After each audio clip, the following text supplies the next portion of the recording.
We are broadcasting live from Children's Hospital of Wisconsin. My name is Courtney, and I work on the social media team here. Today, I'm joined by Dr. Joshua Noy, a pediatric gastroenterologist here at our hospital. Today, Dr. Noy and I are going to discuss a common disease that we find in children. It's called inflammatory bowel disease. It's a disease that commonly affects children who currently live with Crohn's disease and ulcerative colitis. For those of you who are just tuning in, please post your questions in the comment section of this video, and we will get to them throughout the course of the broadcast. Now, if you're just tuning in, please click the like button, click the share button, let us know we're watching. We really appreciate your feedback. Dr. Noy, thank you again for joining us. You're welcome. We really appreciate it. Can you start by telling us just a little bit about what you do here at Children's Hospital of Wisconsin? Sure. So I'm a pediatric gastroenterologist, which means I see kids with digestive system problems. I'm one of the inflammatory bowel disease directors here, so one of my areas of interest is Crohn's disease and ulcerative colitis. And that about wraps it up. Great. So the whole idea of this discussion today is inflammatory bowel disease. Can you tell me and our fans a little bit about what inflammatory bowel disease is, otherwise known as IBD, correct? Yeah. So inflammatory bowel disease is what we call an autoimmune disease. So in a very simplistic way of looking at it, it's your own immune system attacking you. So in this case, we use the term the gut because it can affect anywhere from the top all the way down to the bottom. Okay. And the two types of inflammatory bowel disease are Crohn's and ulcerative colitis. And we distinguish those two from each other based on, for the most part, the location. So you have inflammatory bowel disease only if you have Crohn's or colitis. Is that correct? Right, that's correct. Yep. Okay. Now, can you tell us a little bit about what ulcerative colitis is? Sure. So that's a disorder where your colon, also known as your large intestine, that's the last part of your digestive tract, becomes inflamed. Typically, people will come in with bloody diarrhea and abdominal pain. A lot of times they'll be getting up in the middle of the night to have a bowel movement because their colon is so inflamed that they can't hold it overnight when they're asleep. In kids, a lot of times they'll have weight loss as well. So those are typically the things that we see that show up with that disease. And colitis. Now, what is Crohn's disease? So Crohn's disease is somewhat similar in the sense that it's also the intestine or somewhere in the gut, that could be the stomach or the esophagus as well, that's inflamed. The main difference between the two disorders is that ulcerative colitis only affects the colon, whereas Crohn's disease can affect anywhere from top to bottom. Okay. But sometimes the presentation can be the same. Bloody diarrhea, abdominal pain, and weight loss. Those are all common conditions or common symptoms of both disorders. Okay. In irritable bowel syndrome, so it kind of sounds like inflammatory bowel disease. Yep. And obviously it kind of deals with the same general area.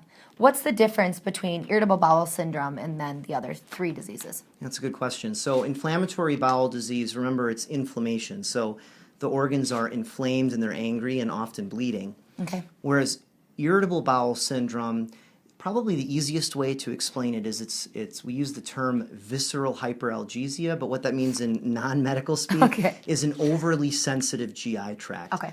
So think of it as when your GI tract is stimulated, you get pain and you can get diarrhea. So it can act a little bit like inflammatory bowel disease as well, but it shouldn't cause any blood in the stool and typically doesn't cause weight loss. So do you ever see that, like, first somebody gets irritable, like a child would get irritable bowel disease, and then it would turn into colitis or Crohn's disease or inflammatory? So if anything, it's going to work the other direction. We know that if you have inflammatory bowel disease, you're a little bit higher risk of developing irritable bowel syndrome later on down the road. But in reality, they're two totally separate diseases altogether.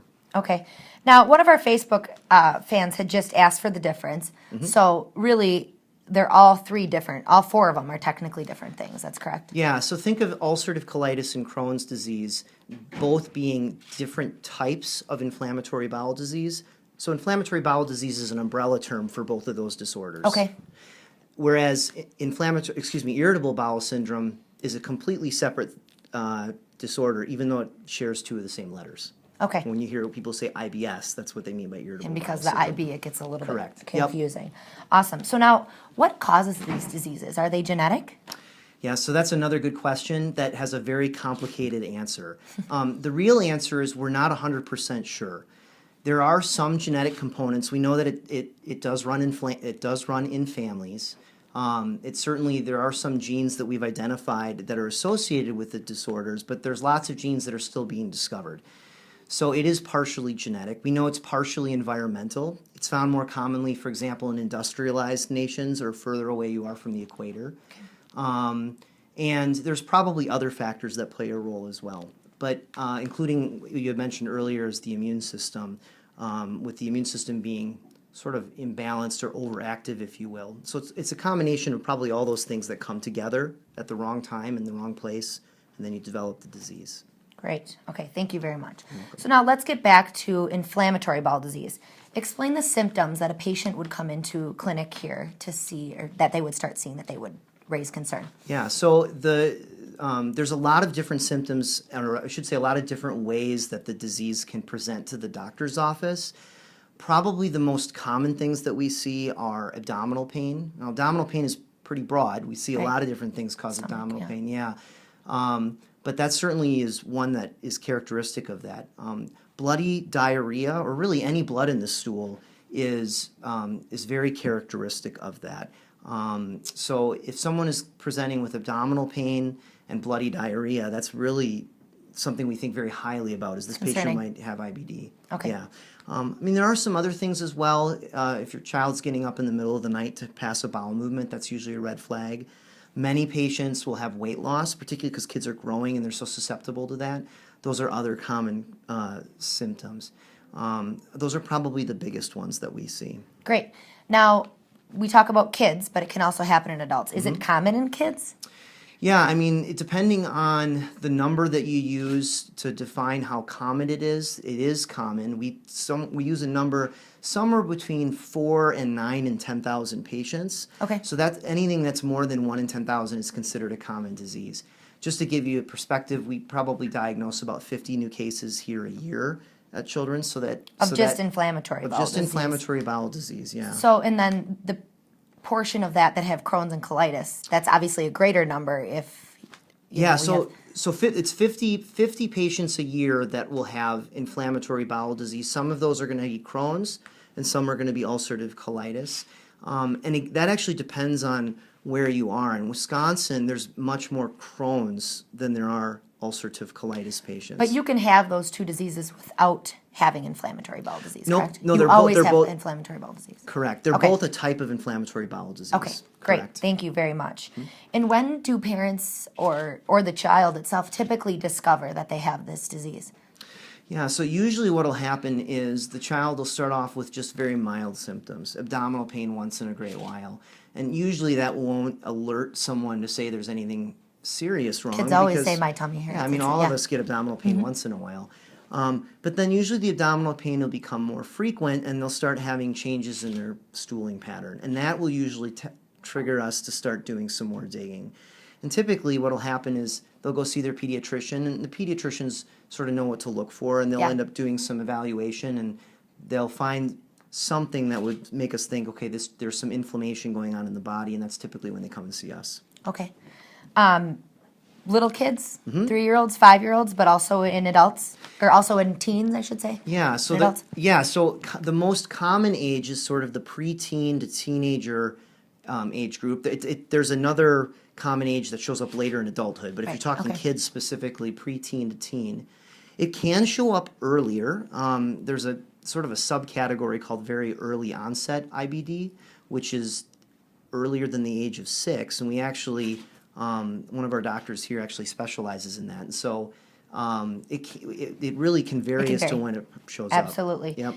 Now, how do we typically diagnose a patient with IBD? IBD. So usually what will happen is the first visit is often in the clinic. We'll take a good history and do a physical exam. Sometimes do some labs at that time if they haven't already been done. And then from there, if it's looking suspicious that it might be inflammatory bowel disease, often the next step is an endoscopy. And typically what we'll do is an upper endoscopy. People use the medical term is an EGD, but and that's a flexible scope that goes down the mouth and to look for inflammation in the esophagus and the stomach and the first part of the small intestine. Then we do the same thing with a colonoscopy, which is obviously up the anus, and you look at the whole colon. And so you do both? You do both at the same time. Children are asleep for it. It shouldn't be painful. And those are like the cameras that go down your throat and you just kind of take a look? Yep. Exact same thing we do in adults. They're just smaller. Great. Awesome. And Corey, it looks like we have some questions coming in. Can you? Yeah, we have Amanda on our Facebook page said, do medications make children have effects of this or diets? What should we watch for? So can I clarify the question? It's asking, do medications, okay, so do medications have effects on the disease, or does diet have effect on the disease? Yeah, actually the mainstay of most of the treatment that we use is medication-based, and it really varies as to the type of the inflammatory bowel disease. Even if you were to specifically say my child has Crohn's disease, for example, there are different kinds of Crohn's, and they all need different medications. So it's a little difficult to say specifically what types of medicines we use because it really depends on what kind of Crohn's or colitis the child has. But they don't get this from taking a medication.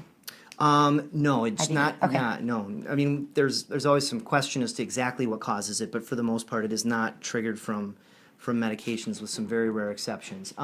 In terms of diet, there are some treatments that will involve dietary therapy. But for the most part, I think the take-home message is that we want kids to be able to eat regular, healthy diets. And again, depending on the type of the disease that you have, sometimes we limit the diets, but for the most part, we try to let the kids eat what would be considered a healthy diet for children. Yeah.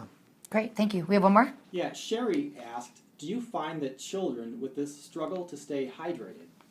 They can be dehydrated, certainly when they're sick. When you're having a lot of diarrhea, especially if they're going 6, 7, 10, or even 20 times a day, they certainly can have problems staying well hydrated.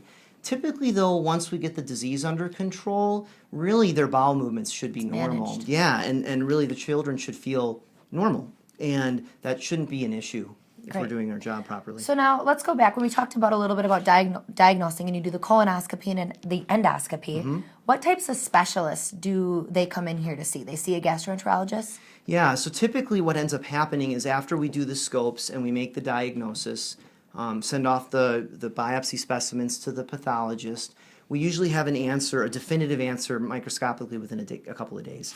Then we'll usually bring the child and the family back for a teaching visit, which they'll meet with a GI doctor like myself, a nurse that has expertise in inflammatory bowel disease. They'll meet with a dietitian that's been trained in inflammatory bowel disease to go through some of the dietary stuff that we want these kids to do. And then we also have a psychologist available for patients that may need some help with coping or other problems that might result in their, anxiety, for example, Absolutely. from being diagnosed with a chronic medical condition. Okay. And does it affect a child's immune system? Yeah, so it does. In fact, that's kind of the theory behind what causes the disease. Is there's some abnormal event going on with the immune system. We're not sure whether it's just the immune system. Is it how the immune system talks with the lining of the intestine? Is it how the immune system talks with the bacteria in the intestine? We're not really sure, but Okay. certainly the immune system is involved. So one of our Facebook fans, Jennifer, had asked, could it be possible that IBD ideology has shifted from irregular immune function to gut bacteria imbalance?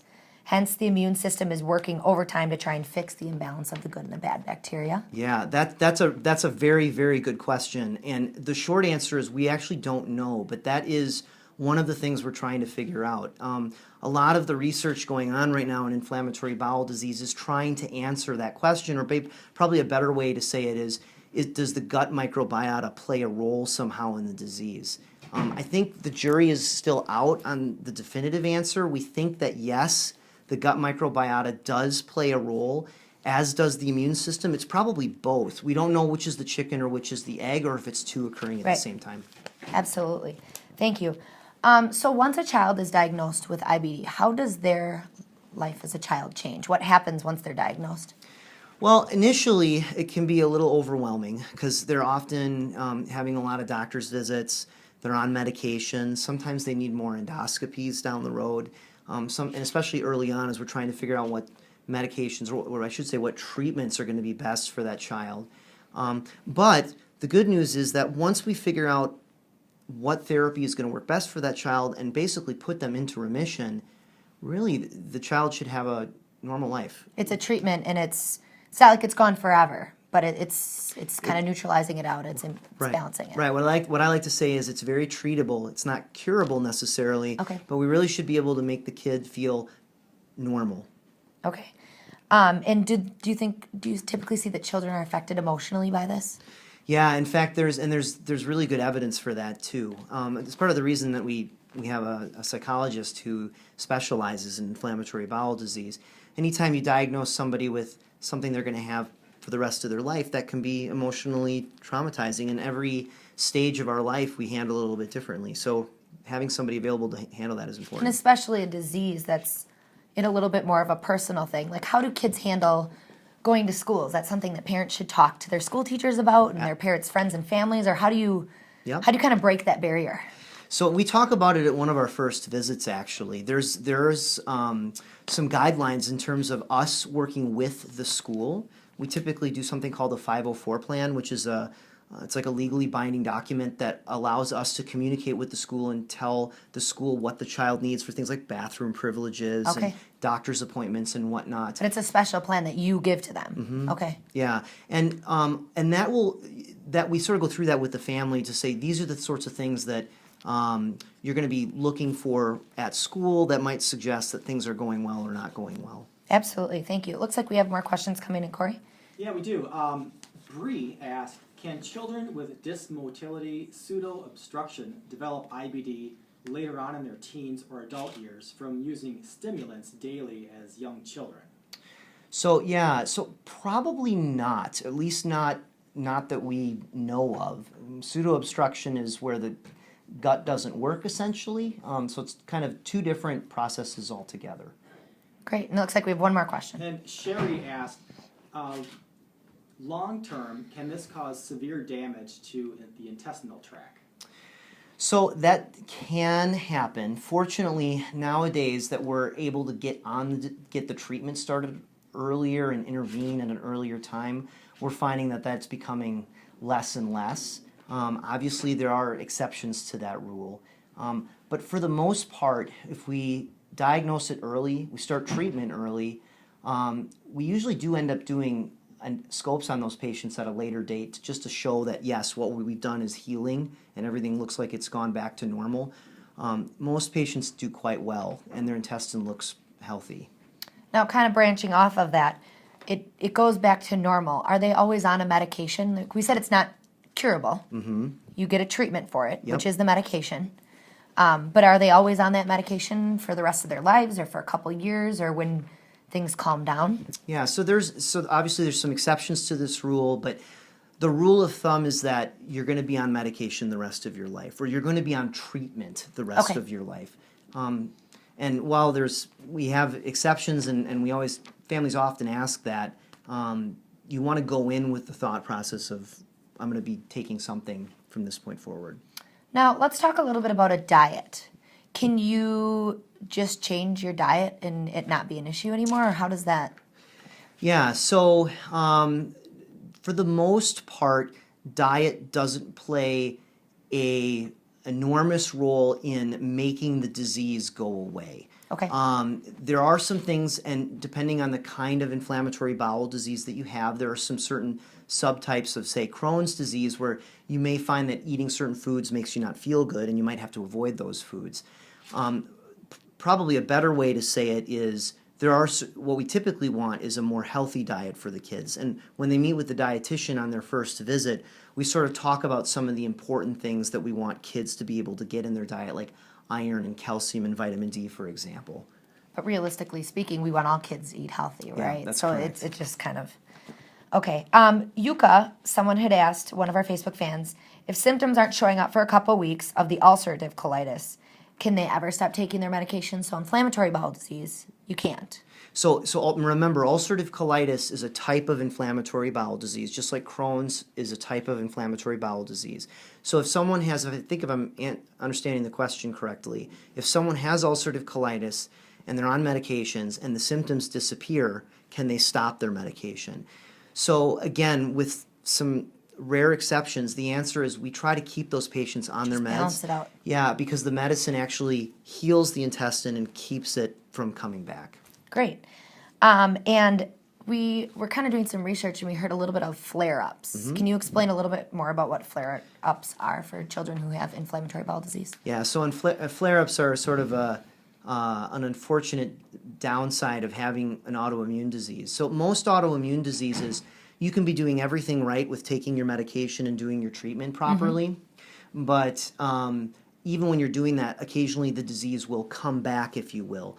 And what I mean by that is all the inflammation that you originally had when you were originally diagnosed, before we even started the patient on medication, comes back. Yep. And there are therapies that we use to sort of push it back into remission. So the goal is that you're using a set of treatment to get it into remission, and then another set of treatment to sort of keep it there. Okay. And the hope is that it doesn't flare, if you will, very often. Yeah, absolutely. Looks like we have some more questions. Thank you. Sure. Cassie asked, my husband has Crohn's. We have 4 boys. What is their chance of having Crohn's? Yeah, that's a good question. We get that question a lot. So it also really varies. It's higher than the general population, so that 4 to 9 and 10,000 in the general population is in sort of all comers if you take everybody. It's probably in the single digits in terms of percentages. But again, it really, really depends on the genetics of the family. Okay, and again, we can see that kind of in a younger age in a child, but then also into adulthood. That's so correct. it could come along at any point in time, even if they wouldn't have it right now. Correct. So at Children's Hospital of Wisconsin, where do we see patients that might be struggling with this, or a parent that might think they have it? Where would we see a patient? So we have a couple different sites that we see patients. Most of what we do with inflammatory bowel disease is done as an outpatient. So it could be at our main campus here in Milwaukee, at the medical college's campus, or it might be in one of our satellite clinics like in northeast Wisconsin up in the Fox Valley, or even down in Kenosha, or some of the suburban areas to Milwaukee. Sometimes we try to avoid it, but sometimes patients will get hospitalized with it, and that's done in the hospital here. And it all can start really with a clinic visit. Almost all of the time it starts with a clinic visit. There's, again, some exceptions. But And if a parent sees this, would you recommend that they just call our hospital? Should they talk to their pediatrician, or what's the best route? The best route is to always talk with your pediatrician first. There are some things that can mimic inflammatory bowel disease, and really your pediatrician should be able to tease that out. And then once they feel like it's more consistent with IBD, we can get them in very quickly. Absolutely. Thank you. Dr. Noy, thank you. Any final thoughts? Any last pieces of advice you'd offer to parents? Or I guess the only thing I would say is the inflammatory bowel disease is a very broad spectrum of diseases. No two patients are alike, especially with Crohn's disease and even ulcerative colitis for that matter. So what you might find applies to one patient may not necessarily apply to the next, and that's okay. The best thing we recommend doing is just, if you find out something from reading online or talking with family members or friends that might have this disorder, and you're curious about what to do, just bring it into your office visit, and we're happy to discuss it. Great. Awesome. Well, Dr. Noy, thank you very much for your time. Thank you, everyone, for tuning in. We appreciate it. If you're interested in learning more about Children's Hospital of Wisconsin, please visit our website at chw.org. Thanks.